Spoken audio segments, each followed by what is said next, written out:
Muy bien, buenas tardes. Les doy la bienvenida al segundo panel del Congreso sobre Justicia Transicional.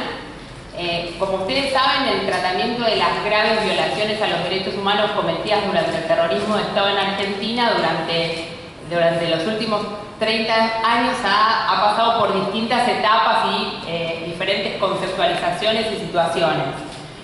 Hoy, en un contexto en el que se desarrollan múltiples juicios penales dirigidos a castigar a los responsables de la comisión de delitos de lesa humanidad, subsisten múltiples discusiones y se presentan nuevos desafíos, dimensiones o orientaciones para el derecho que están siendo discutidas en la actualidad. Entonces, en ese contexto, este panel sobre justicia transicional pretende un poco repasar cómo ha sido el proceso de justicia transicional en Argentina y a su vez abordar estas nuevas discusiones que se están presentando en la actualidad. Para eso contamos con la presencia, y agradecemos la presencia del doctor Ricardo Gil Lavedra, que es ex juez de la Cámara Federal, ha sido ministro de Justicia y también diputado nacional. Contamos con la presencia de Carolina Barsky, que es abogada y coordinadora de la Procuraduría de Crímenes contra la Humanidad del Ministerio Público Fiscal de la Nación, y también con Leonardo Filippini, que es profesor de esta facultad y de la Universidad de Palermo. A los tres les agradecemos la presencia en el panel y es un honor para nosotros compartir este panel. Entonces, en relación a la modalidad de trabajo, la idea es que los panelistas expongan en alrededor de 15 minutos sus ideas principales. Después les vamos a dar una segunda vuelta de 3 a 5 minutos para que ellos puedan incorporar cuestiones que les hayan quedado pendientes o dialogar con sus colegas, con los otros expositores, y luego de eso sí daríamos paso a las preguntas de ustedes, del público. Entonces le paso la palabra en primer lugar al doctor Gil Lavedra.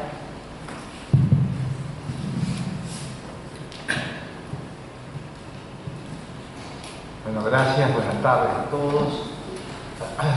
En primer lugar quiero decirles que me place mucho la posibilidad de estar con ustedes aquí, sobre todo compartiendo el panel con Leo y Lucas.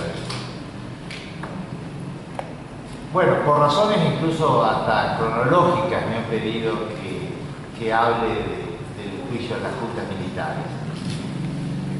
¿Y qué tiene que ver esto con la justicia transicional?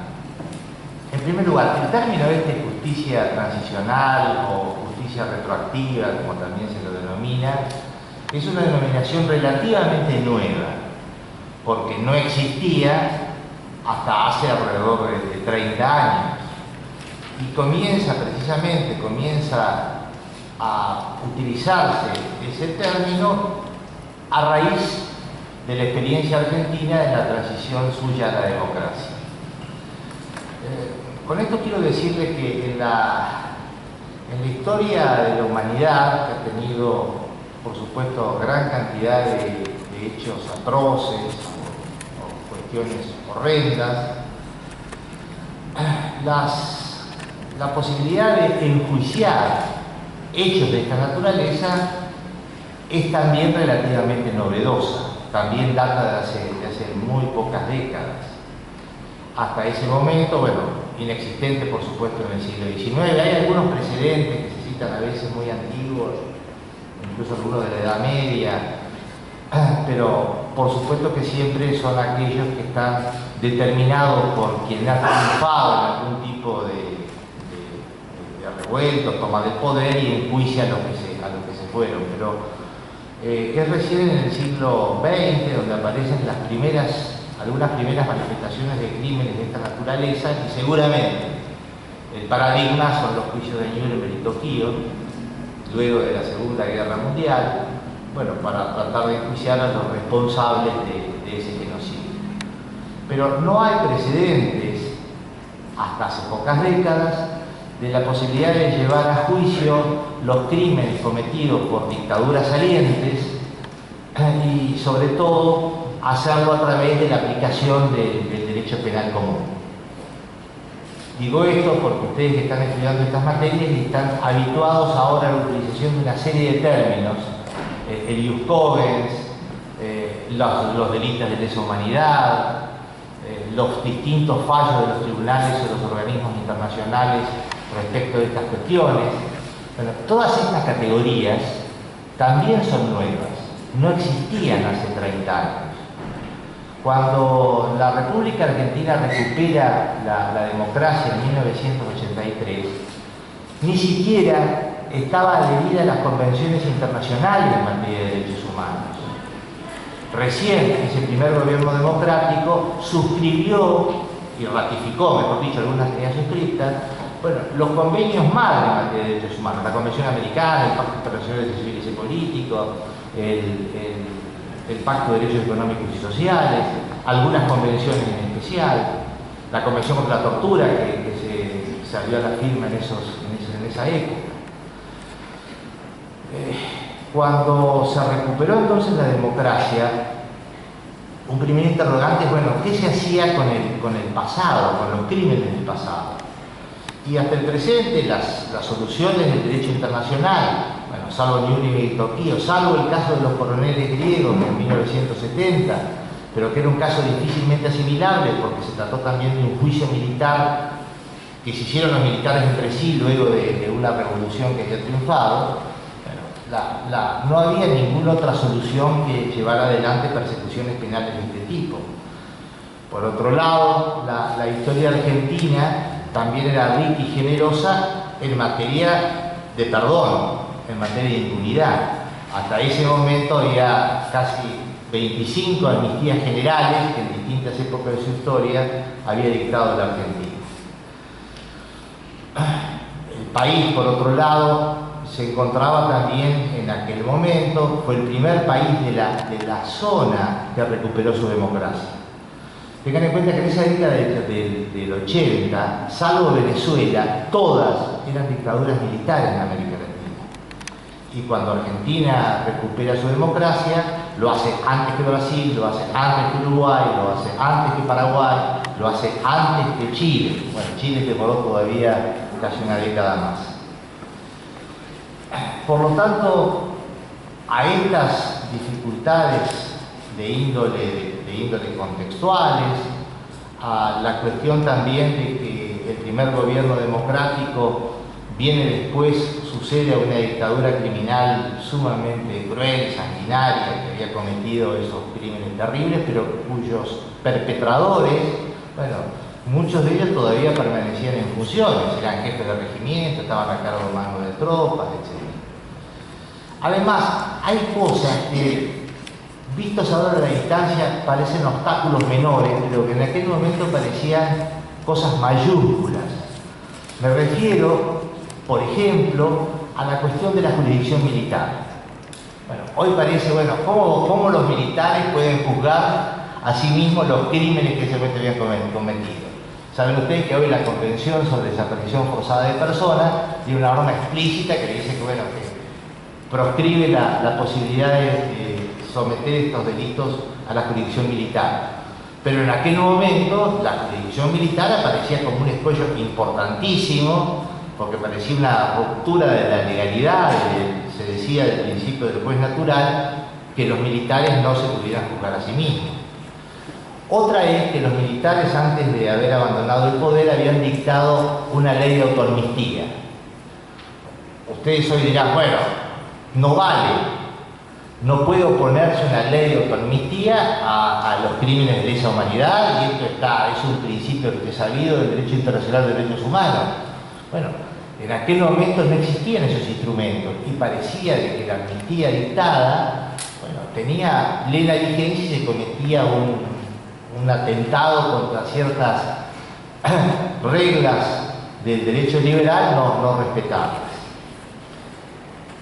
En ese contexto es en el que se desarrolla este primer enjuiciamiento y sinceramente yo creo que el primer presidente de la democracia, Alfonsín, tuvo mucha audacia a tratar de intentar un camino distinto. Digo un camino distinto porque la solución convencional, la más sencilla, la que seguramente aparecía como la consecuencia natural, bueno, era respetar la amnistía de los militares y tratar de asegurar lo que cualquier gobierno de transición quiere, que es poder hacer que lo suceda otro gobierno civil. Ese era el primer desafío que tiene un gobierno de transición, es decir, tratar de que la democracia continúe. Y tratar de someter a juicio penal a quienes todavía tenían poder y mucho ascendiente social por crímenes que habían cometido, bueno, esto podía poner en riesgo la vigencia de la democracia. En esa, repito, ahí comienza esa primera etapa. Voy a tratar de hacer muy rápido también para no excederme del tiempo que nos dio la coordinadora. Yo diría que esa primera etapa de la democracia argentina es de mucha verdad y poca justicia, o una justicia limitada. Como ustedes saben, el gobierno nombró una comisión que es de las primeras comisiones de la verdad. Hoy en día también es un principio sabido que las comisiones de la verdad son una de las posibilidades también de enfrentar estos fenómenos. Bueno, nombró una comisión de notables, de gente respetada, etcétera, que hizo un primer informe, ese famoso informe de Nunca Más, acerca de cuáles eran los crímenes que el sistema cometía. Y digo poca justicia porque la propuesta inicial, que luego fue cambiando, porque el Congreso la cambió y la justicia también la cambió, era que se enjuiciara a los máximos responsables de haberse ordenado estos hechos tan terribles. Este es el juicio de las juntas, que es en sus orígenes un juicio en el que se aplica el derecho común, pero con jurisdicción militar. Hay veces que se olvida este tema, que el juicio de las juntas nace como un juicio que debería realizarse en jurisdicción militar, por el Consejo Supremo de las Fuerzas Armadas. Y cuando el Tribunal Civil, que fue la Cámara Federal, se abocó por una ley que dejó el Congreso y le sustrajo las actuaciones a la justicia militar, no obstante, siguió aplicando las reglas del Código de Justicia Militar. Reglas que eran para un procedimiento sumario en tiempo de guerra, es decir, reglas mínimas que preveían nada más que la posibilidad de una imputación, una audiencia verbal y la sentencia, inaplicables para un suceso de estas características. Por eso la Cámara Federal, a través de una serie de decisiones pretorianas, fue acomodando estos principios para hacer como un enjuiciamiento, bueno, claramente de tipo contradictorio, de tipo acusatorio. Algún aspecto saliente que tuvo el juicio, yo creo que ha sido muy relevante, es el diseño que tuvo el proceso, porque era imposible llevar a juicio a la totalidad de los hechos cometidos. En consecuencia, se utilizó un criterio que es en realidad que viene del Tribunal Europeo de Derechos Humanos, que es la selección de casos paradigmáticos. Porque en el juicio, ¿qué se trató de acreditar? En primer lugar, que los comandantes habían ordenado un método atroz o criminal para combatir a la subversión. Pero con eso solo uno no podía condenarlo. Por el principio de culpabilidad individual tenía que imputarle hechos puntuales. En consecuencia, el juicio tuvo, por un lado, probar las órdenes y por el otro lado, seleccionar casos que simbolizaran o que representaran de modo representativo, mejor dicho, lo que había ocurrido por cada una de las armas y en todo el país. Y se les imputó concretamente la comisión de la responsabilidad de esos hechos, hecho por hecho. Por eso el juicio de los comandantes tiene esa parte, que digamos parte general, que son las órdenes, y después muchos hechitos que hubo que probar uno por uno. No hubiera podido hacerse el juicio si no se procedía de esa manera, y esto me parece que fue un hallazgo.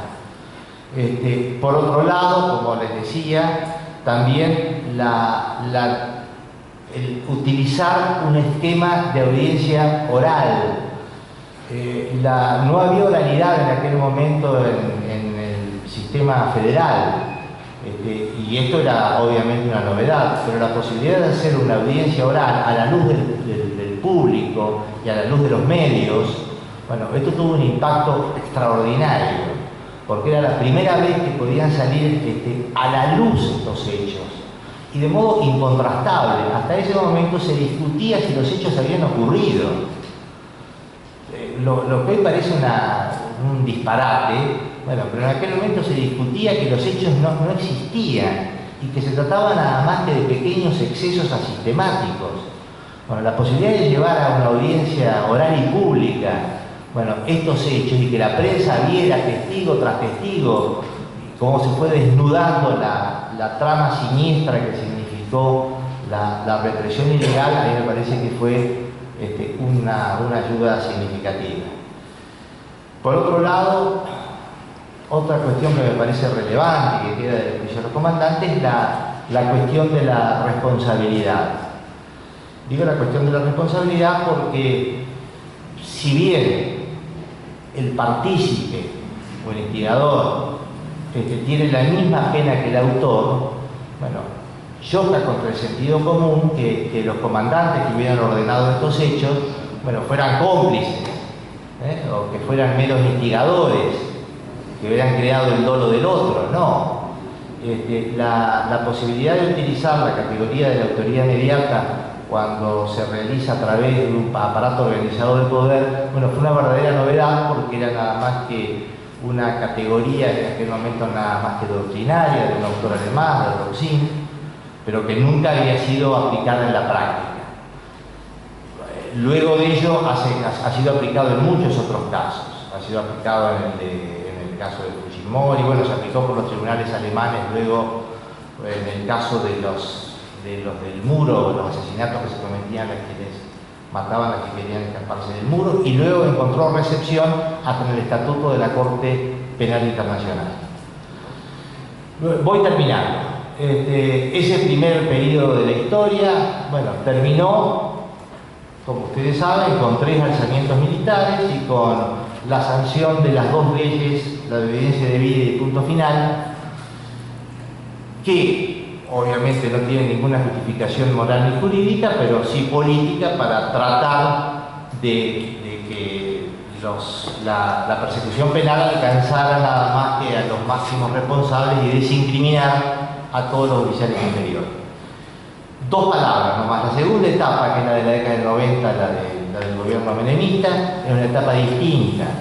Es una etapa que yo diría que hay mucha reparación y hay verdad sin justicia, sin nada de justicia. Es la etapa en la cual, luego del informe de la Comisión Interamericana, comienzan a abrirse los juicios de la verdad en todo el país, en el cual las organizaciones no gubernamentales han tenido una tarea extraordinaria, como prosiguieron siempre la posibilidad de que esta puerta se fuera abriendo lentamente.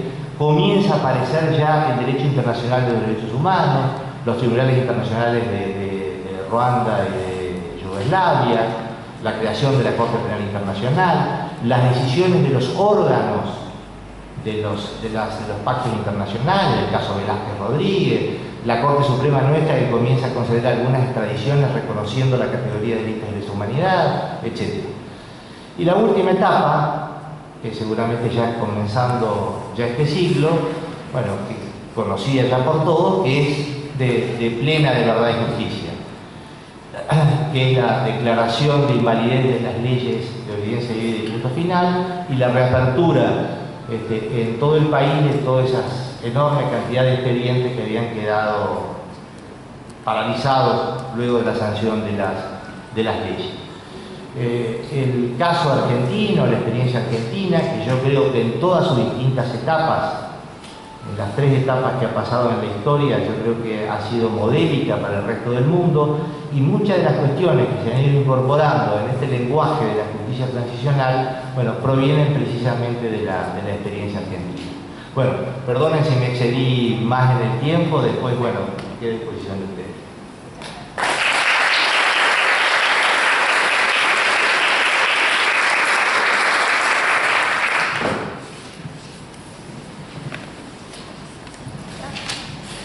Bueno, muchas gracias. Gracias por la invitación.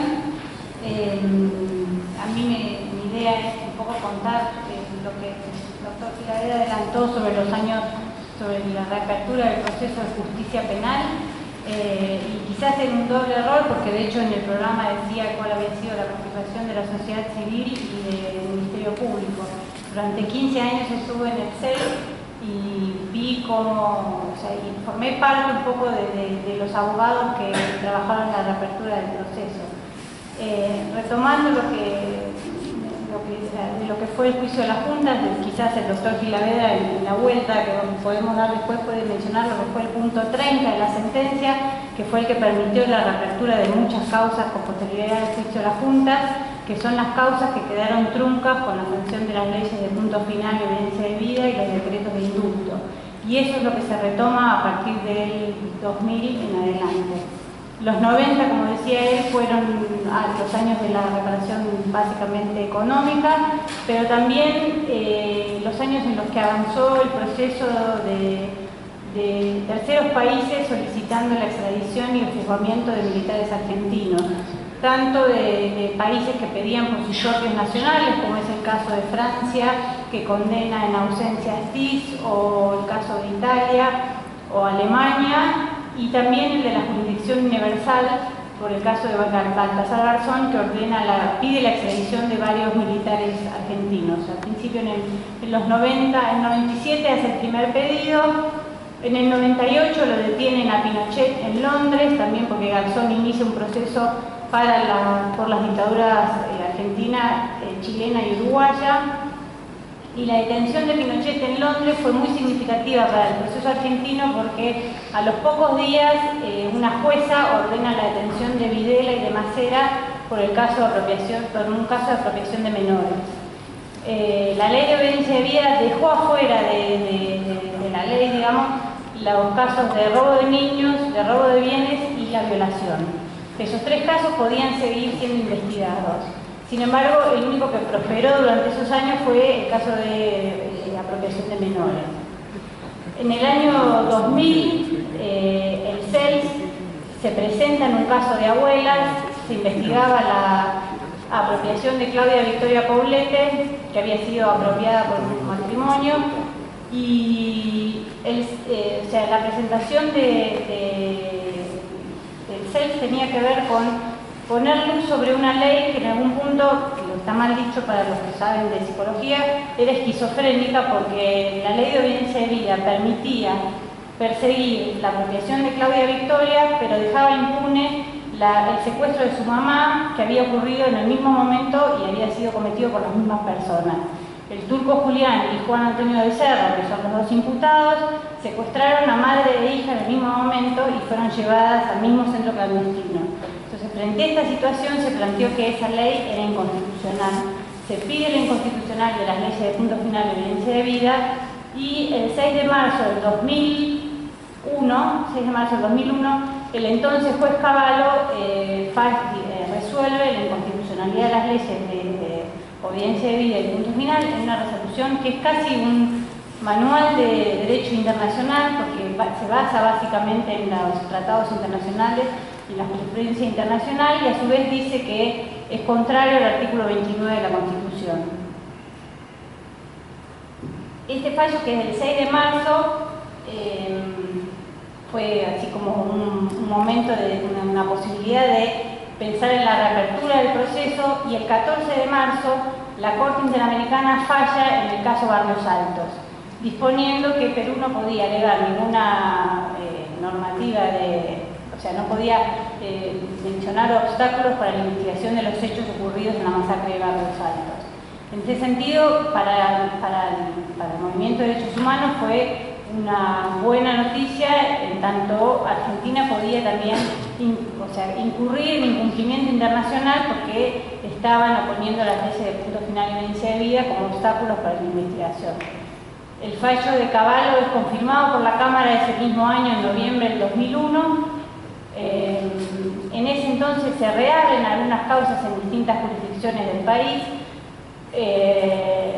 Lo que fue el terrorismo de Estado, el Estado argentino se organizó en cuerpos de ejército, entonces las causas en los 80 fueron distribuidas según el cuerpo de ejército que le tocaba. En esto, por ejemplo, lo que era la zona de Córdoba, Santiago del Estero, Salta, Jujuy, respondían todos al tercer cuerpo de ejército, entonces se acumuló toda la causa en lo que era Córdoba. Sin embargo, en el 2000 empiezan a reabrirse algunas causas en la jurisdicción donde se cometieron los hechos. En el 2002 dictamina el Procurador General de la Nación en el caso Simón, disponiendo que las leyes son inconstitucionales, que en ese entonces se habla de la legitimación colectiva de una organización como el CELS, se reconoce su legitimación para actuar en un proceso penal, hecho que también era novedoso y que se tomaba como jurisprudencia la reforma de la Constitución en el 94, el amparo colectivo y otras presentaciones colectivas que hubieron en esos años. Y a su vez dice que la forma en que fue cometida la privación ilegal de la libertad era lo mismo que decir que había sido una desaparición forzada, que era una cuestión de nomen iuris, pero era la primera vez que una resolución refería a una identidad de delito, ¿no? Porque el proceso penal, los juicios en Argentina se hacen en función de los delitos del Código Penal, sin perjuicio de decir que son crímenes de lesa humanidad. En el 2003 asume la presidencia Néstor Kirchner y remite al Congreso una ley mediante la cual se declara la nulidad de las leyes de punto final y violencia de vida. Esta ley es sancionada en el Congreso y aprobada en agosto del 2003, lo que genera la reapertura de muchas de las causas que habían quedado truncas en los 80.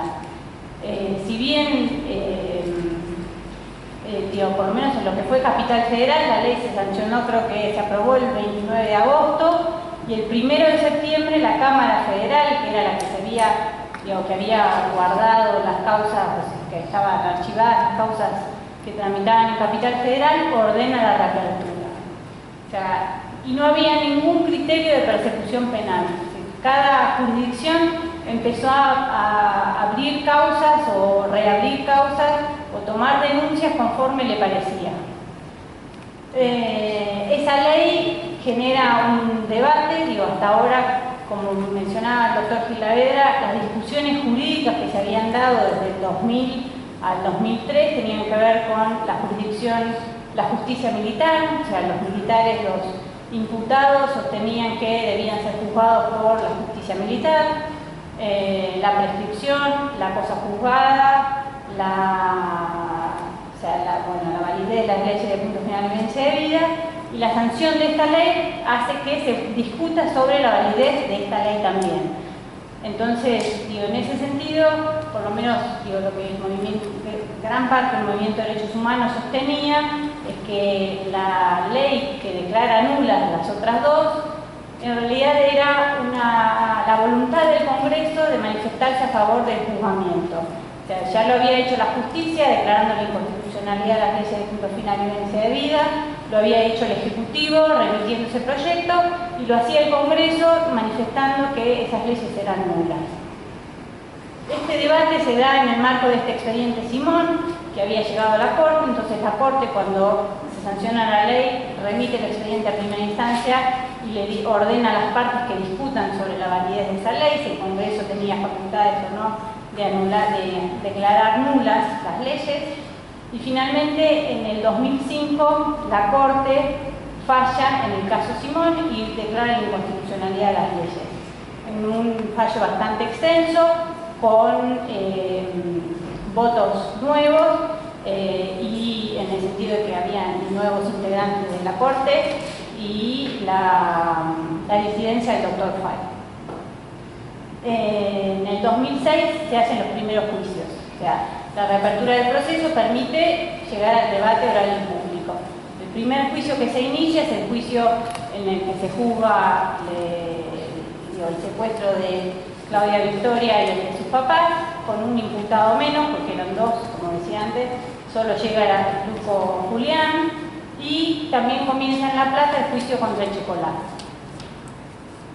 Primera condena es en agosto, donde se lo condena a Julio Héctor Simón a 25 años, y en septiembre desaparece López.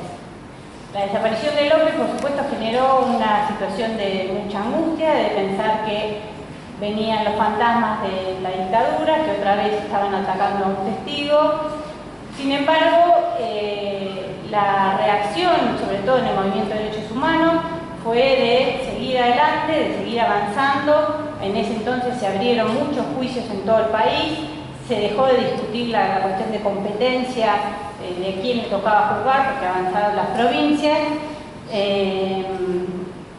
Y eso genera también un pedido al Ministerio Público para que genere un espacio donde se pueda analizar qué era lo que estaba pasando en cada jurisdicción. Y así nace en el 2007 lo que es hoy la Procuraduría de Crímenes contra la Humanidad, porque a diferencia de lo que fue el juicio de las juntas, donde sí hubo una política de persecución penal, en la reapertura del proceso, como decía antes, no hubo una política, cada uno hizo lo que le pareció. Hubo juzgados que recibieron denuncias y armaron expedientes por cada una de las denuncias, hubo juzgados que organizaron la investigación según centros clandestinos, no hubo un criterio.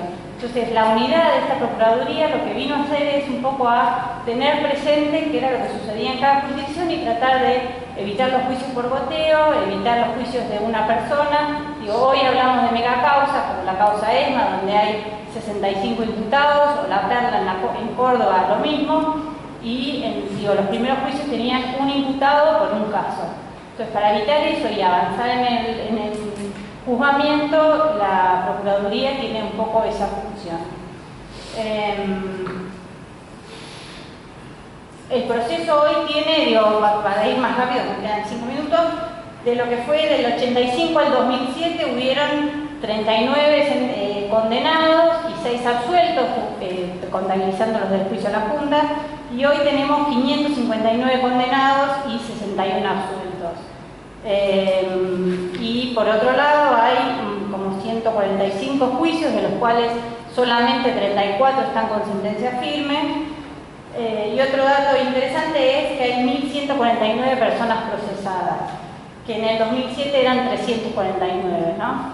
De lo que es la reapertura del proceso, y quizás después poder ahondar un poco, la forma en que los testimonios se fueron dando en el juicio de las juntas y lo que es hoy es un testimonio mucho más rico, donde la víctima puede hablar también en primera persona, porque en los 80 el objetivo era recordar a los compañeros e identificar a los responsables.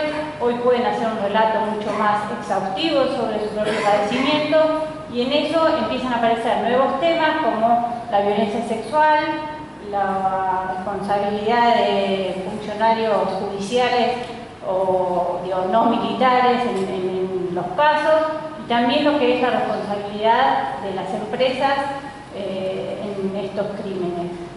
La primera sentencia por un delito sexual es del 2010, que fue el primero, y hoy hay 7 condenas por delitos sexuales, con un trabajo muy interesante de las fiscalías y de las querellas, en el sentido de poder generar el espacio para que esos delitos puedan ser denunciados.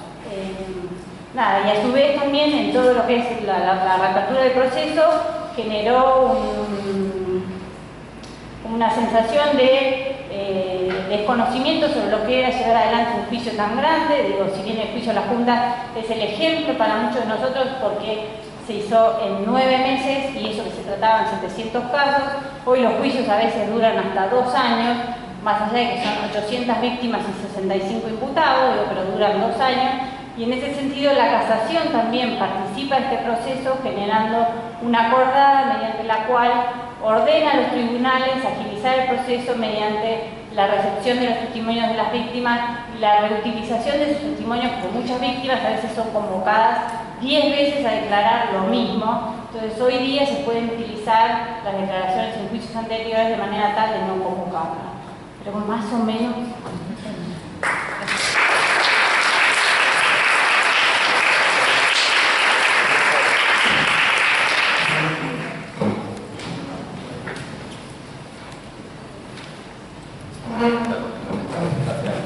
Vine, gracias por la invitación y un prometo honrado de estar con 2 actores tan relevantes del proceso. A mí me va a tocar hacer una parte que más bien es una especie de observador privilegiado de algunas de estas cuestiones y no un actor directo. Yo quería plantear una pregunta, que es ¿qué deberíamos hacer a partir de este momento? Donde, como se anticipó, es frente a atrocidades masivas, frente a cuadros generalizados de violaciones de derechos humanos, una sociedad que, como fue, logra atravesar esa instancia, se hace preguntas significativas acerca de cómo sortear, cómo ir dejando atrás, cómo superar ese pasado terrible, pero la pregunta del millón es cómo hacer para que no vuelva a ocurrir. Es una pregunta compleja que viene enhebrada en un montón de instituciones, de formulaciones, porque los juicios penales son una herramienta, pero no es la única y tal vez no sea necesariamente la principal. Ciertamente un juicio penal concentra muchas de nuestras expectativas de justicia. Pero lo cierto es que cómo recordar, cómo hacer cine, cómo discutir, cómo dar estos debates, qué tipo de memoriales, de museos tener, qué enseñar en las universidades, etcétera, etcétera. Son todas preguntas que van, en definitiva, intentando responder a una gran pregunta primera, que es cómo hacer para dejar atrás definitivamente el horror, cómo hacer realizable esa promesa de nunca más. De esas muchas cuestiones que este tipo de abordaje pone sobre la mesa, hay una que es crítica, que es lo que hoy se llama como la versión del consenso social que tuvo la dictadura. Entonces, si algo fue cambiando en estos años, del 83 esta parte, es que cada vez más como comunidad, como sociedad, desconfiamos de una caracterización que atribuya a una especie de mal insular, lo que nos ocurrió, aislado de un contexto que lo hizo posible, un contexto que facilitó su realización. De alguna manera, con el correr del tiempo, se ha hecho cada vez más visible para todos nosotros estas imbricaciones entre el consenso social que acompañó un determinado proceso y la concreción de ciertos crímenes. Entonces, claro, hay una pregunta que se llama la complicidad civil. Sí que hemos variado, ¿no? Si bien esto es sujeto a muchas discusiones, bueno, ¿qué tuvimos? Una dictadura militar, una dictadura cívico-militar, es mejor llamarlo terrorismo de Estado. Este tipo de disputas a veces verbales sobre cómo caracterizar lo que pasó, lo que encierran es que estamos en un momento de nuestra construcción social en la cual el problema del consenso social de la dictadura se nos hace evidente. Si esto es así, como esto es así, hoy para cualquiera está más o menos claro que había algún empresario que algún aporte hizo de mayor o menor envergadura, quizá algunos se beneficiaron, quizá algunos solo adscribían ideológicamente, quizá algunos no tenían nada que ver y simplemente negociaban como proveedores del Estado. Los curas otro tanto, los abogados y corporaciones profesionales otro tanto, los sindicatos tuvieron algún papel, algunos combativos, otros cómplices, y último, pero no menos importante, por supuesto, las escuelas de derecho, algo que hicimos y tuvimos que ver también. Todo esto uno lo puede someter a algún tipo de discusión. La propuesta que yo tendría, ¿cómo encarar esto? Si yo tuviera que empujar una agenda en este sentido, sería bueno, preguntarnos seriamente acerca de qué es lo que dejan afuera los juicios penales. El tronco de nuestra reconstrucción de la democracia a partir del proceso de justicia del 83 hasta acá está fuertemente signado por los juicios penales.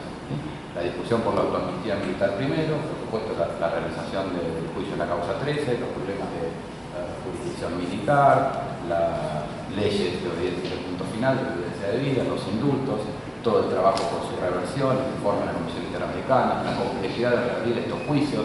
Hay un eje donde hay mucha expectativa concentrada en nuestra sociedad acerca de qué hacer con la justicia penal frente a estas grandes preguntas. Ahora, cuando uno quiere llevar esta herramienta al análisis de otro tipo de cuadros que son un poco más porosos, donde la persona que tenemos frente a nosotros ya no es el líder del aparato represivo o aquel que jaló el gatillo del arma homicida, la pregunta se empieza a ser un poco más compleja, porque los grados de participación, de complicidad, si bien se nos hacen evidente que no solo actuaron las fuerzas de seguridad, que no solo fue el aparato represivo militar y las fuerzas de seguridad del Estado, también nos queda claro que en esos otros anillos de responsabilidad no todos aportaron lo mismo, no todos tuvieron quizás el mismo grado de responsabilidad y en consecuencia no todos tal vez merezcan hoy, nuestra comprensión más enriquecida de lo que ocurrió, el mismo tipo de respuesta. Y en esto yo quiero mostrar dos o tres cosas que han avanzado mucho en materia de discusión del juicio penal y la agenda que yo plantearía es que esta discusión hay que plantearla en otros ámbitos también. En materia de juicios penales hay dos o tres preguntas que las tenemos muy claras acerca de cómo responderlas. La primera y principal es que los crímenes no se pueden amnistiar, que los crímenes son imprescriptibles y que están sujetos a la jurisdicción universal. Es decir, la responsabilidad penal de alguien que participó de aquello que definimos ya más consolidadamente como crimen de lesa humanidad, esto es un acto concreto que vulnera derechos fundamentales, tortura, homicidio, violación, y que forma parte de un ataque generalizado o sistemático contra una población civil. Esa es una definición consolidada de qué es crimen de lesa humanidad. Cuando una conducta encuadra, tiene esos caracteres y logramos probar en juicio, más allá de la duda razonable, que esto es así, tenemos en claro que es un comportamiento que no se puede indultar y que el paso del tiempo no nos puede llevar a olvidar. Claro, la pregunta es más compleja con otro tipo de participaciones que este tipo de enfoques dejan afuera o no. La gran discusión es cuánto pueden abarcar los juicios penales y qué hacemos con aquellos que un juicio penal no va a abarcar. Y pensemos en un montón de comportamientos problemáticos. El juez timorato que lo investigó, o el juez cuasi cómplice, que emitía órdenes para darle apariencia de legalidad a ciertas detenciones.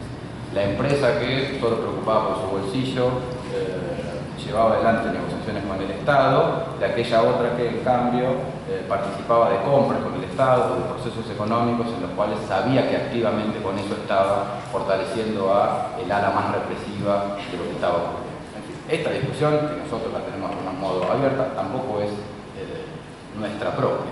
Es decir, también se preguntaron en Alemania por el papel de los juristas, de los bancos y de las empresas, también en Sudáfrica, en fin, son preguntas abiertas. Lo que yo quiero mostrar acá es que el enfoque en torno a la responsabilidad penal nos puede quedar cojo frente a la magnitud de estas preguntas. Porque hay casos que sí valen probablemente tamizar bajo el cariz de la justicia penal. ¿Sí? Supongamos un empresario que sin temor, sin ningún tipo de amedrentamiento, activamente le pedía a su jefe de personal que entregara un listado con aquellos obreros sindicalizados que llevaban adelante protestas sindicales o huelgas, con la activa intención de lograr con eso desbaratar las paritarias y pagar menos salario. Entonces, bueno, la verdad que el empresario, que nadie lo forzó a hacer eso, y que activamente participó aportando información particular acerca del domicilio de cada uno de sus empleados, sabiendo que el aparato represivo iba a ir a chupar a esa gente. Eso es un comportamiento que, en principio, si se logra probar en juicio, no tendríamos problema en calificarlo como de complicidad, participación secundaria, primaria, coautores, podremos, pero claramente encuadraría dentro de lo que es una imputación penal. Y algunos de los casos que se están tramitando, precisamente lo que se dirime es eso. Y cuando uno habla a veces de algunos jueces, algunos funcionarios civiles, de los gobiernos, Martínez de otros casos emblemáticos. ¿Sí? No todo fue el personal de las fuerzas de seguridad que está en el ojo de la tormenta. Sí hay algo que tiene que ser visible, que es visible para todos, que ese fue el foco en los 80, el foco en los 90, y que hoy esta noción enriquecida de todo lo que ocurrió nos presenta este tipo de preguntas más complejas. Entonces, primera cuestión, tenemos esto y una parte de esta problemática es abarcada por el derecho penal y tenemos ya respuestas muy consolidadas en el derecho penal acerca de qué hacemos con esto. Entonces, este empresario que prestó la lista de la persona para que fuera detenida, bueno, eso es una figura que está tipificada, que es imprescriptible, que no se anula y va a entrar en algunos esquemas de persecución penal que ya están vigentes desde el Ministerio Público Fiscal. Nos quedan otros problemas, sin embargo, porque uno dice, claro, eso es el empresario, es su empresa, porque ¿quién se beneficia, en este caso, con si efectivamente la maniobra económica está dirigida a desbaratar los reclamos sindicales? ¿Quién es el beneficiario? ¿Sí? ¿Y qué hacemos con ese beneficiario? La responsabilidad penal en Argentina es concebida, salvo escasísimas excepciones, como un criterio de atribución de responsabilidad fundado en la culpa personal. Es decir, el que responde por un delito es uno de nosotros, un hombre, una mujer, de carne y hueso, por un acto del que participó culpablemente. Moraleja, una empresa no puede ir presa, la Iglesia Católica tampoco, una universidad tampoco. Las instituciones de la vida civil escapan al tamiz del derecho penal porque concebimos mayoritariamente al derecho penal como un instrumento que sirve para otra cosa. Entonces, uno de los dilemas que ocurre es que si uno quiere visibilizar ciertos aspectos de la complicidad civil vinculados a la participación de actores que no integran fuerzas de seguridad a través del instrumento penal, el primer escollo que va a tener es que la responsabilidad de las personas jurídicas se cuelan por todos lados y escapan a la noción de derecho penal. Entonces, quedar eso en una especie de limbo que hay que empezar a tramitar de alguna manera o empezar a discutir seriamente qué queremos hacer con eso.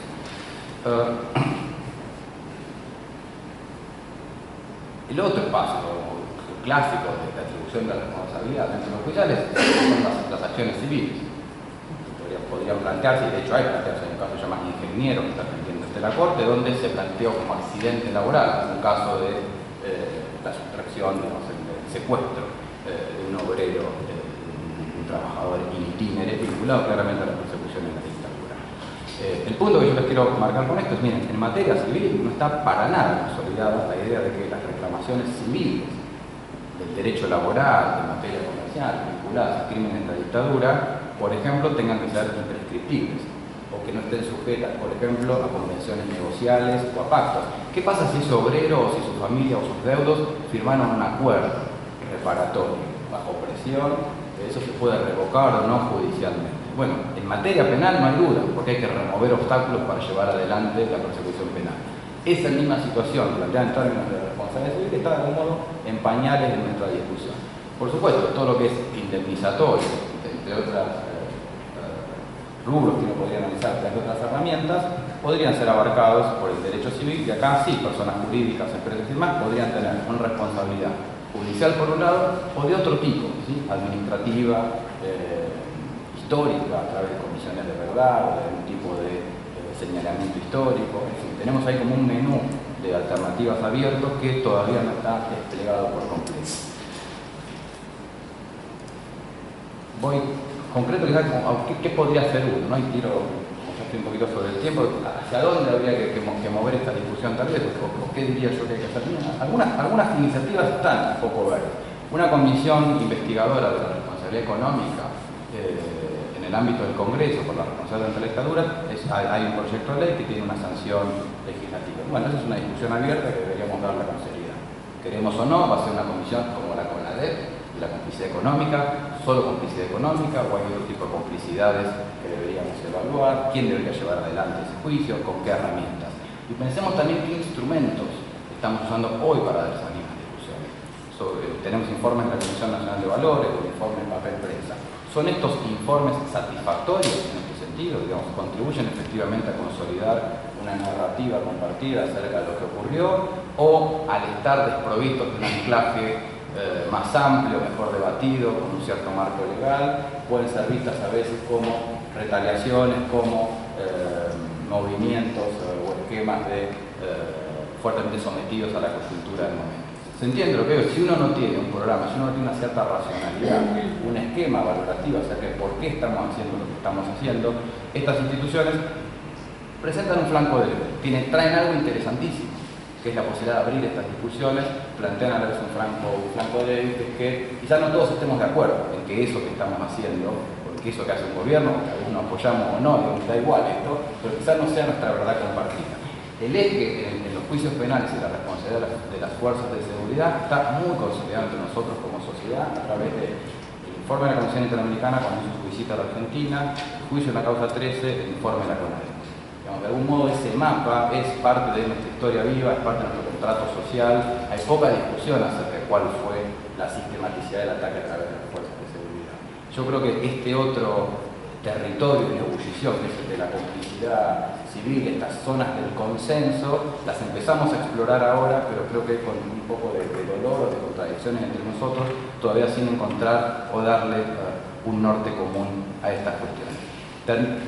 Termino, solo doy otros 2 o 3 títulos de hacia dónde creo que podríamos pensar. Una es una idea que había un profesor de esta casa, Marcelo Alegre, decía, bueno, toda la actuación judicial durante la dictadura, que es objeto de tanto debate y discusión. Por ejemplo, los archivos acerca de los habeas corpus tramitados en dictadura todavía no son de público acceso y no hay demasiada investigación histórica acerca de su sistematicidad. Todos hemos visto discusiones muy puntuales acerca del habeas corpus tal o cual, tramitado por el juez tal o cual. No tenemos todavía un abordaje sistémico sobre la información pública consolidada respecto de, por ejemplo, todos los habeas corpus tramitados durante la dictadura y en las causas con NN fallecidos, para tratar de entender si hay una construcción colectiva más sólida acerca de qué hizo la justicia. La participación de los jueces, hay siempre una gran discusión de qué hacen los jueces en dictadura, ¿saben el tramo trunco que es ahí? Sabemos muy poco de las personas que no eran jueces, pero porque era un funcionario judicial durante la dictadura. Eso es un pozo negro. En general uno se entera después si una ONG detecta que había un prosecretario, un escribiente, alguien que participaba en ese tipo. Pero ahí tenemos, digo, piensen en el judicial, piensen en el resto del funcionariado del Estado. La oscuridad que tenemos respecto de las segundas líneas, que luego en democracia se reciclaron de algún modo por no haber sido quizá el mascarón de prueba de las acciones represivas o de las situaciones de clara complicidad, pero que luego tuvieron posición. Ahí no tenemos quizá todavía una política del todo consolidada acerca de cómo queremos tramitar esto. Registro de proveedores del Estado. ¿Quiénes negociaban con el Estado? ¿En qué condiciones? ¿Siguen siendo proveedores del Estado? Habría que tener el conocimiento para discutir esto. ¿Cómo se discutiría? ¿Cuál es un buen anclaje legal? ¿Cuál debe ser un marco jurídico adecuado para que poder dar esta discusión? Y yo creo que la discusión vale la pena. Lo que no podemos hacer es elegir quién sí y quién no, arbitrariamente. Pero lo que sí está claro es que si hubo complicidad, tenemos que darnos una discusión acerca de cómo queremos tramitar esa complicidad hoy, y tiene que ser con criterios que todos estemos dispuestos a aceptar como válidos y justos. Y termino el capítulo para hablar también, pero yo creo que la otra deuda es cómo enseñamos derecho acá y cómo seguimos enseñando todavía.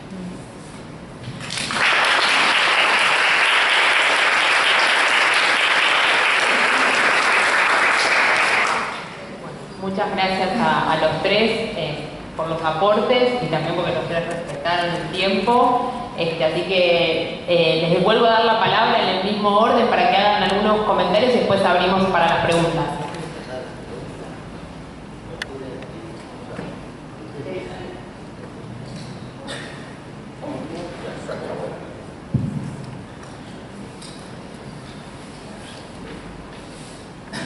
Bueno, muy rápidamente para poder pasar a las preguntas, que me parece que es más rico. Algunos comentarios.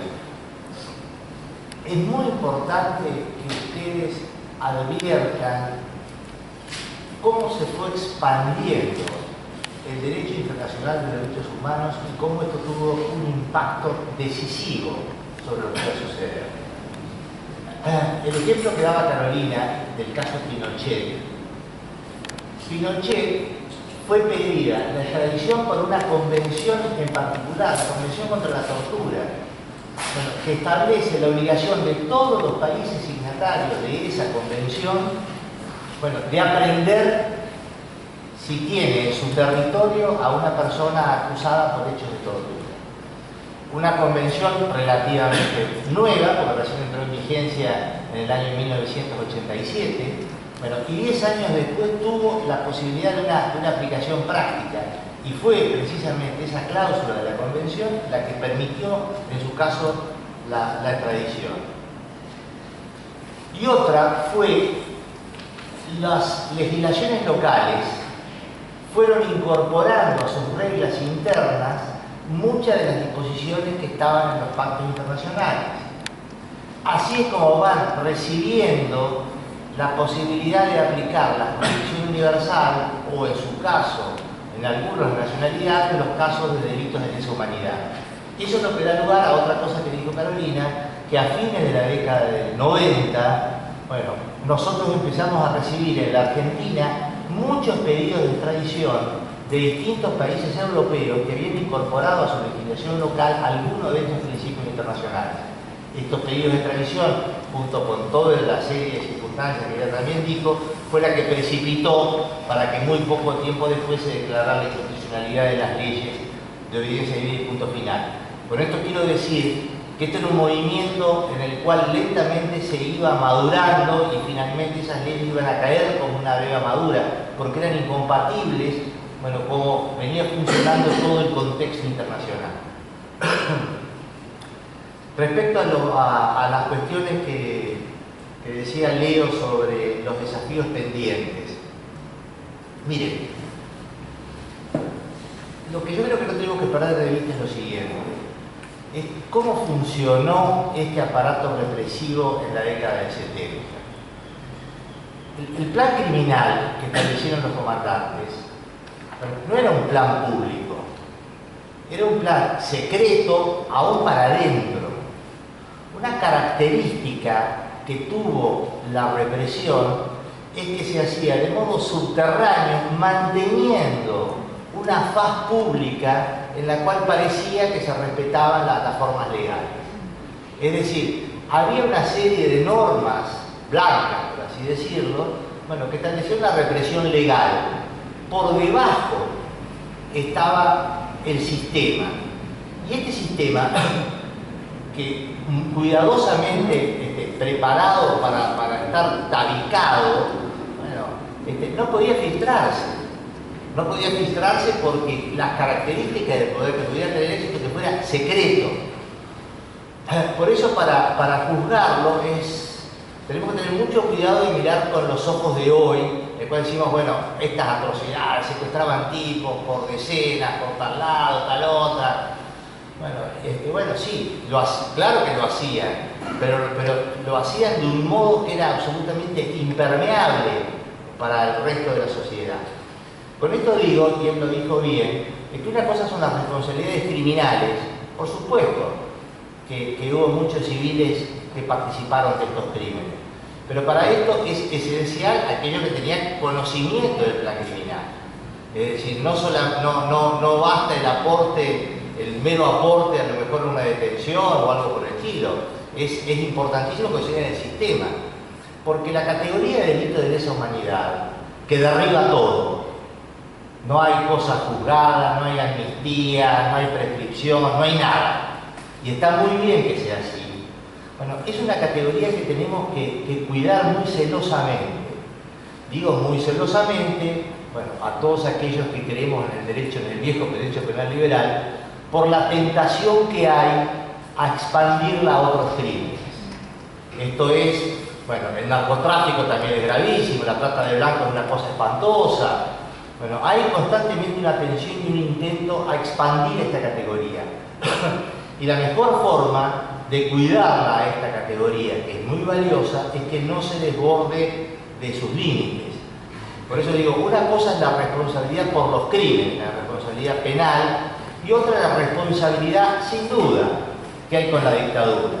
Qué sé yo, los contratistas del Estado, me parece que no tienen nada que ver con los crímenes de la dictadura. Podrá haber responsabilidad, sí, en la creación de ese marco social que dio origen a la dictadura. Eso no cabe ninguna duda. La dictadura tuvo en su momento, por supuesto, consenso. La cuestión esta de un párrafo nomás con la cuestión de los habeas corpus. Hay cerca de 25.000 habeas corpus de esa época, en distintas etapas. ¿Qué es lo que pasaba? En los habeas corpus, como ustedes saben, cuando el juez recibe el habeas corpus, que es cuando una persona está detenida por alguna autoridad, bueno, libraba oficios a distintas autoridades, a la policía, a la fuerza de seguridad, etc. Todas volvían negativas, y hay una primera etapa en esa época en la cual esto se archivaba directamente, es decir, se cerraba. Luego, cuando en alguna oportunidad comenzó algún indicio distinto, es decir, lo que llamaban los habeas corpus positivos, en la cual venían en contra, pero había algo que no cerraba. Un caso paradigmático es el de Olleros, que fue secuestrada en un colectivo. Del colectivo la llevaron a la comisaría y ahí todos salieron y ella no.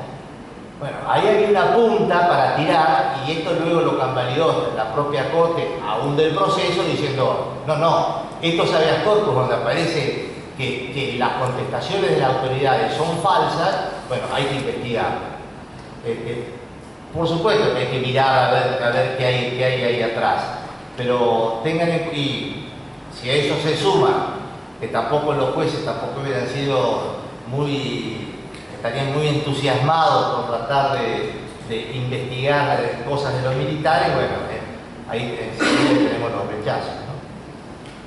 Bueno, perdón.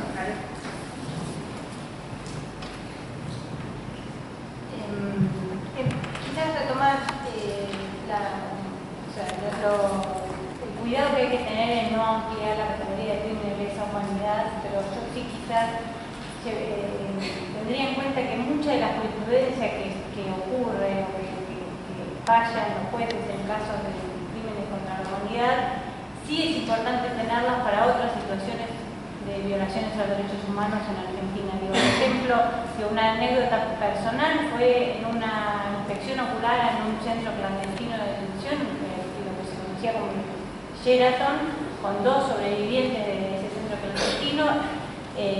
Cuando ingresamos con un juez federal, había personas detenidas. Ese lugar era un destacamento que casualmente había sido el lugar donde había pasado Luciano Arruga, pero que en ese momento además tenía detenidos. Y la sensación de las víctimas sobrevivientes del terrorismo de Estado fue que esas personas estaban en las mismas condiciones que ellas habían padecido 30 años atrás. Había personas asesinadas, con lo cual la jurisprudencia de un caso así, donde las condiciones de detención son catalogadas como tortura, me parece que sí es importante trasladarla a cualquier situación de detenciones en comisarías o en servicio penitenciario. Yo no lo dejaría de lado, porque no tendría eso. Por otro lado, quizás sí llamar la atención sobre que la sistematicidad, la característica que requiere un crimen de lesa humanidad, no implica que tiene que haber muchos hechos ocurridos para poder decir que fue sistemático. Con que haya habido una única violación en un centro clandestino en el marco del plan del terrorismo de Estado, para nosotros es un crimen de lesa humanidad. Esa violación debe ser considerada como tal. Y hoy es una de las peleas que estamos dando ahora en estos juicios, poder diferenciar los delitos sexuales de la tortura, porque en eso algunos jueces consideran que el hecho de haber estado detenido, privado de su libertad, en condiciones inhumanas, y que en el medio toquetearon o violaron a una persona, eso es una tortura. Pero para nosotros, las víctimas así lo manifiestan, la necesidad de diferenciar esa situación de la tortura por la que también pasaron, ¿no? Yo coincido con lo que planteaba también Leo en relación con la complicidad y analizar qué grado de participación tuvieron algunos funcionarios judiciales. Y en el último tiempo, después de que se avanzó en los juicios penales, identificando a los responsables, a los autores directos o a los que dieron las órdenes, comenzaron a surgir de los propios testimonios de los juicios la identificación de otras personas que también participaron y consintieron esa privación legal de la libertad o esa tortura, como ser funcionarios judiciales. En este momento se está juzgando en Mendoza a 5 integrantes del Poder Judicial que no fueron integrantes en los 80 o en los 70, sino que lo eran hasta el momento en que se ordenó su detención. Y el ejemplo fue Romano, que se profugó y estuvo en Chile y hubo que extraditarlo. Romano está acusado de 147 privaciones ilegales de la libertad. Y no era que simplemente pasaron por su juzgado, porque en ese entonces creo que era secretario, cientos de habeas corpus, sino que él supo y presenció el momento en que torturaban a una víctima. Y en ese sentido, esa participación o conocimiento del plan criminal que refiere el doctor Filaveda está. Y pasa mucho. Yo creo que aquí hay que analizar caso a caso, porque en muchos casos es cierto que algunos no tuvieron conocimiento o dictaminaban o resolvían el habeas corpus en función de lo que las fuerzas informaban, pero hay muchos otros ejemplos donde la fuerza informaba que estaba detenido a disposición de tal regimiento y aún así lo archivaban, sin dar comunicación a los familiares. Entonces hay una participación. Lo mismo con los empresarios. Hay empresarios sobre los que uno dice, bueno, está bien, la empresa se vio conminada a tener que entrar, pero hubo otros que prestaron sus servicios, dejaron que funcionara un centro clandestino en su planta, como es el caso de la Ford o el caso de Desma con el apagón y la responsabilidad que tiene Blaquier de la desaparición de cientos de personas en el ingenio de Desma, lugar donde es muy difícil hoy avanzar en la investigación porque ellos siguen manejando la zona, siguen teniendo mucho poder, siguen teniendo contactos con la justicia y con los empresarios y sus causas muchas veces se dificulta su avance. Entonces digo, hoy los problemas que tenemos en términos del proceso, así como en los 80 probablemente era el fantasma de que volvieran los militares o las amenazas permanentes que recibían, hoy uno de los grandes problemas que tenemos es la complicidad judicial y las conexiones que todavía quedan de los abogados y de los jueces y de los empresarios en el avance de estas investigaciones. Y por último, y relacionado con los pedidos de extradición que mencionaba el doctor Quilaveda, yo creo que el proceso argentino ayudó mucho al avance de los procesos en Brasil, Uruguay. Chile es el otro país que también está haciendo juicios por a sus propios nacionales y también tiene muchas sentencias condenatorias, solo que además tiene un sistema de prescripción de la pena y por eso es que tiene muchas menos personas detenidas. Pero el proceso argentino sin duda ayudó al de Uruguay, porque en el momento en que Argentina le pide la extradición a los militares uruguayos, se reabren las causas y la discusión sobre la ley de caducidad post fallo de la Corte Interamericana en el caso Hellman, y entonces en ese sentido también ayudó a que Uruguay decidiera avanzar en su propio juzgamiento. Brasil está en pleno proceso de discusión sobre la ley de amnistía, con algunos procuradores fiscales que quieren avanzar en el juzgamiento, con lo cual la esperanza es que también pueda avanzar en el proceso penal. Solo 3 minutos, una mención, para hacer claro el punto. Por lo que yo no se trata de tensionar los límites del derecho penal para incluir en el derecho penal lo que no es. Yo quiero que tensionemos nuestros esfuerzos colectivos por pensar seriamente qué abordaje nos debemos respecto de ciertas cuestiones. Para correr un poco el eje de lo que veníamos hablando, he dado solo una invitación. Vean los manuales y tratados con los que se enseña Derecho Civil desde hace años en la facultad, cómo está presentado el Instituto de Ausencia con presunción de fallecimiento.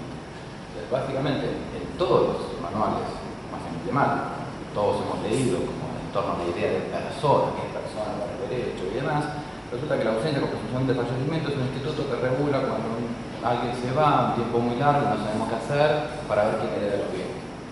Por ejemplo, si se cayó el avión. Entonces, ese texto, con esa explicación tan bobalicona, anclada en el derecho romano y demás, es lo que hemos leído todos en nuestra clase de civil, en 60, en 70, en los libros de larga. En la práctica, que solo consiste en agregarle un parrafito abajo a las sucesivas reformas legislativas de los problemas. Entonces, solo si está a favor. Fíjense que los militares decían de que el tema de los desaparecidos estaba resuelto en el derecho positivo, porque tenía a su disposición la ausencia y compensación de fallecimiento. Bueno, ese es mi punto. Digo, uno tiene instituciones, la educación académica del derecho. Hubo gestos. En algún momento, Nino, gente, cuando la intervención de bullying, derechos humanos es una materia obligatoria en la facultad. A veces las instituciones reaccionan, se hacen cargo de su pasado, hacen algo al respecto. A veces no hacemos nada. Nuestro tratado civil dice lo mismo. Entonces un instituto modificado expresamente para esconder un poco la situación de los detenidos desaparecidos durante la dictadura no es problematizado en nuestras aulas. ¿Cuál es la tensión que yo propongo? ¿Juzgar a los profesores de Derecho Civil como partícipes de crímenes? No, la idea no es maximizar o tensionar el derecho penal al absurdo.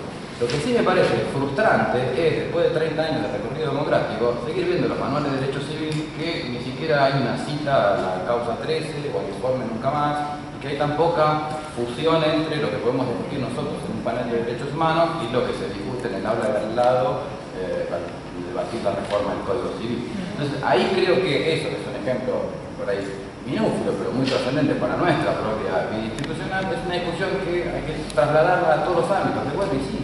¿A quién le vendía? Más, un instituto muy viejo que es el derecho crónico. No puede haber enriquecimiento sin causa, entonces no es todo culpa penal. Pero a veces solo haberte enriquecido sin una justa causa te obliga solidariamente a reparar a quien fue dañado.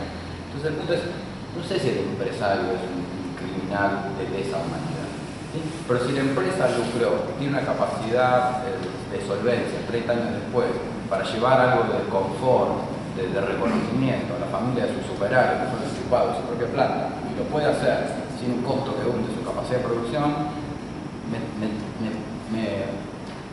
de un modo frustra más la inacción que tenemos frente a eso que el hecho de que algunos estén tratando de esta discusión. Y yo creo que algunas de estas discusiones se dan en los procesos penales porque es lo que hay. Entonces mi intención fuerte es hay que mover todo lo demás también, hay que mover todo lo demás. Claro, la víctima va, ¿saben?, a donde puede. Fíjense, cualquier víctima, Bulacio, Arruga, tocan las puertas que puede. Cuando le da algo de atención no fiscal, será fiscal. Si es en Washington, en la Comisión Constitución Interamericana, irán a Washington, siga rezándole a la Virgen de Luján, será rezándole a la víctima de Luján. Es invertir la concepción de cuál es nuestra obligación estatal, imponerle a quien sufrió un abuso brutal la carga de además diseñar el mecanismo adecuado de reparación.